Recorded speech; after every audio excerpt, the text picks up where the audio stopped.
स्वागत है आप सभी का खेल की दुनिया में। मैं वैभव श्रीवास्तव हाजिर हूँ आपके लिए स्पोर्ट्स की जानकारियाँ लेकर। आज हम बात करेंगे क्रिकेट के ऊपर। रिसेंटली भारतीय क्रिकेट टीम के अराउंड बहुत सारी बातें दोस्तों सुनने को आ रही हैं। हम बात करें खिलाड़ियों की मौजूदगी की टीम के लिए, हम बात करें उनके चयन की, और बहुत सारे खिलाड़ी चोटिल रहे हैं। तो अब इसी के अराउंड हम बात करेंगे आज दोस्तों। आप वीडियोस के लिए अंत तक बने रहें और चैनल को सब्सक्राइब ज़रूर करें दोस्तों, ऐसी हमारी आपसे गुजारिश है। सबसे पहले बात करते हैं भारत के चीफ सेलेक्टर की। अभी करंटली अजीत आगरकर का कार्यकाल सितंबर 2026 में समाप्ति की ओर है। ऐसे में क्या बीसीसीआई उनके इस पोजीशन को एक साल और बढ़ाएगा? क्या वो वर्ल्ड कप तक चीफ सेलेक्टर बने रहेंगे या नहीं?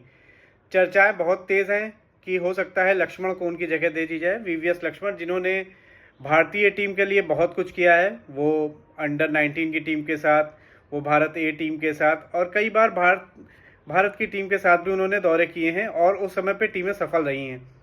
तो ऐसे में देखने वाली बात ये होगी क्या वीवीएस लक्ष्मण को ये मौका दिया जा सकता है, क्योंकि ऑलरेडी वीवीएस लक्ष्मण बहुत सारी चीज़ों में भारतीय टीम के साथ जुड़े हुए हैं। वो एनसीए का नेतृत्व कर रहे हैं। ऑलरेडी बीसीसीआई ने उनको बहुत बड़ी भूमिका दे रखी है। वो नए हाई परफॉर्मेंस खिलाड़ियों को संभालते हैं, वो समझते हैं उनको, और इवन वो मेंटर भी करते हैं। बात करें अगर गौतम गंभीर की, जब जब वो अवेलेबल नहीं होते हैं तब तब वीवीएस लक्ष्मण भारतीय टीम में कोच की भूमिका निभाते हैं, और एज ए मेंटर उन्होंने टीम के साथ बहुत अच्छा किया है। पिछले कुछ वर्षों में आयरलैंड, जिम्बाब्वे, एशियन गेम्स और कई विदेशी दौरों में उन्होंने भारतीय टीम का साथ दिया है। तो देखने वाली बात होगी कि क्या लक्ष्मण को ये नई जिम्मेदारी दी जाती है। और पिछले 3 वर्षों में भारत ने अपने तीनों फॉर्मेट मिलाकर 170 से ज़्यादा इंटरनेशनल मैचेस खेले हैं दोस्तों, जिसमें लगभग 50 से अधिक नए खिलाड़ियों को मौका दिया गया है। और ये नए खिलाड़ी एनसीए से आ रहे हैं, तो जाहिर सी बात है कि खिलाड़ियों की कमी नहीं है दोस्तों, बट राइट टैलेंट का आना और जो हमारा एग्जिस्टिंग टैलेंट है उसको सही तरीके से आगे करना, ये एक बहुत बड़ी बात है। तो देखने वाली बात होगी क्या आगरकर का कार्यकाल बढ़ेगा या लक्ष्मण इस नई जिम्मेदारी को संभालेंगे। दोस्तों दूसरी बात करते हैं हम इंजरी की। इंजरी एक बहुत बड़ा चैलेंज रहा है टीम इंडिया के साथ में। पिछले अगर हम 1-2 वर्षों की बात करें, बहुत बड़े बड़े खिलाड़ी चोटिल रहे हैं और ऐन मौके पर हमारे लिए वो अवेलेबल नहीं रहे हैं। सबसे पहले हम बात करते हैं जसप्रीत बुमराह की, जो सभी को पता है। रिसेंटली 31 जुलाई को खबर आती है कि बुमराह पूरी तरह से फिट हैं और वो श्रीलंकाई दौरे के लिए टीम को ज्वाइन करेंगे, लेकिन सिर्फ 2 दिनों में दोस्तों 2 अगस्त को रिपोर्ट सामने आती है कि वो अभी अनफिट हैं और वो दौरे के लिए अनअवेलेबल हैं। तो दोस्तों इससे ये सवाल तो खड़ा ही हो गया है कि भाई 2 दिन में खिलाड़ी फिट होकर फिर अनफिट कैसे हो सकता है, जबकि उसने कोई मैच नहीं खेला, और उसको इस बीच कैसी इंजरी हो गई कि अचानक वो फिर से अनफिट हो गया। ऐसी विरोधाभासी खबरें दोस्तों फैंस में तो करती हैं, साथ ही साथ मैनेजमेंट में भी असमंजस पैदा करती हैं। दूसरी तरफ दोस्तों वाशिंगटन सुंदर, वो भी भारतीय टीम के साथ श्रीलंका रवाना नहीं हुए हैं। तो अभी तक ये बात पूरी तरह स्पष्ट नहीं हो पाई क्या वो फिट हैं नहीं हैं, क्या वो पहला टेस्ट छोड़कर दूसरा टेस्ट इंडिया टीम को ज्वाइन करेंगे, तो उनके ऊपर अभी बड़ा क्वेश्चन मार्क है। तो वो एक अहम ऑलराउंडर भी हैं, तो अगर उनका ना होना भारतीय टीम के लिए एक चुनौती होगा। इसी तरह से दोस्तों हर्षित राणा, वो भी बहुत लंबे समय से अनफिट हैं। अगर हम बात करें पिछले 2 वर्षों में, तो 10 से ज़्यादा खिलाड़ी ऐसे हैं दोस्तों जो कि किसी ना किसी वजह से अनफिट रहे हैं, चोटिल रहे हैं, और वो इंटरनेशनल क्रिकेट से बाहर रहे हैं। इनमें कई बड़े नाम हैं, बुमराह हैं, मोहम्मद शामी, ऋषभ पंत, केएल राहुल, श्रेयस अय्यर, हार्दिक पांड्या, मोहम्मद सिराज, और ऐसे कई खिलाड़ी हैं दोस्तों। तो बड़ा सवाल ये है कि भारत के सामने जब आने वाले WTC साइकिल जिसका फाइनल जून में होना है, तो हमारे पास गिने चुने टेस्ट मैचेस बचे हैं जिन्हें हमें जीतना है और हमें WTC फाइनल तक अगर पहुंचना है। तो क्या अच्छे खिलाड़ी, एक तो नए जो आ रहे हैं वो तो ठीक है, बट क्या हमारे पुराने खिलाड़ी जो हैं अगर वो रहेंगे तो हमारे लिए चढ़ना ईजी हो पाएगा। साथ ही साथ नज़र ODI वर्ल्ड कप के लिए भी है दोस्तों, तो उसकी भी तैयारियां शुरू हो जाएंगी कुछ ही समय में।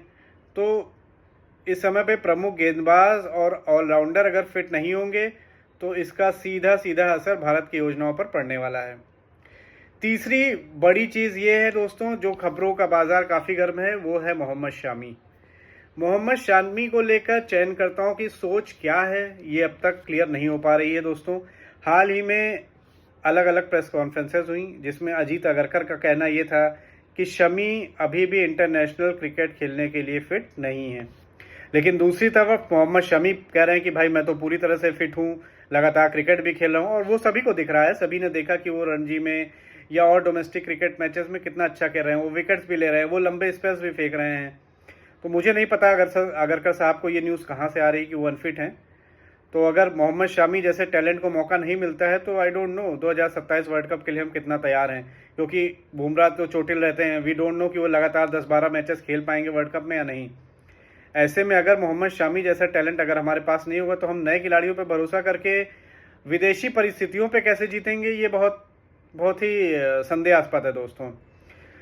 और शमी को आप देख ही रहे हैं, वो तो घरेलू प्रदर्शन काफ़ी अच्छा कर रहे हैं। श्रीलंका दौरे के लिए अब रिसेंटली जसप्रीत बुमराह अगर उपलब्ध नहीं थे तो उसकी अनुभवी शमी की जगह आकिब नबी को मौका दे दिया गया। तो ये दो बातें तो स्पष्ट हो रही हैं कि या तो टीम मैनेजमेंट भविष्य में युवा खिलाड़ियों को मौका देना चाहता है, और या तो मेडिकल रिपोर्ट जो आ रही हैं उनको खिलाड़ी खारिज करते हुए कह रहे हैं कि नहीं हम तो बिल्कुल फिट हैं। तो ये बातें बहुत बहस का मुद्दा है, इस पर कोई क्लैरिटी है नहीं। या तो इन्हें आमने सामने आके बैठ के बातें करनी चाहिए, या तो फिर इस तरह से एक दिन यही होगा जिस तरह से अजिंक्य रहाणे ने एक दिन सामने आकर अपना रिटायरमेंट घोषित कर दिया, सेम शामी करेंगे। और हो सकता है भुवनेश्वर कुमार, क्योंकि भुवनेश्वर कुमार तो फिट हैं, उन्हें भी मौका नहीं दिया जा रहा है, तो हो सकता है कि कल को ये दोनों अच्छे खिलाड़ी भी इनका टैलेंट ऐसे ही वेस्ट हो जाए। दोस्तों बात करें अगर कुल मिलाकर, तो भारतीय क्रिकेट के सामने ये 3 बड़ी चुनौतियां हैं। क्या सितंबर के बाद चीफ सेलेक्टर बदलने वाले हैं? क्या इंजरी का संकट समय रहते खत्म होगा या नहीं? और क्या मोहम्मद शमी को एक बार फिर टीम इंडिया में मौका दिया जाएगा? आपकी राय क्या है दोस्तों? क्या वीवीएस लक्ष्मण को चीफ सेलेक्टर बना देना चाहिए? क्या शमी को फिर से टीम इंडिया में मौका देना चाहिए, और अगर नहीं देना चाहिए तो क्यों? और सबसे बड़ी चिंता, क्या टीम अपने सभी स्टार खिलाड़ियों को फिट रख पाएगी? क्या आपकी सोच है इसके बारे में? हमें कमेंट में ज़रूर बताएं दोस्तों। वीडियो पसंद आया हो तो लाइक करें, चैनल को सब्सक्राइब करें और बेल आइकन दबाना ना भूलें। धन्यवाद।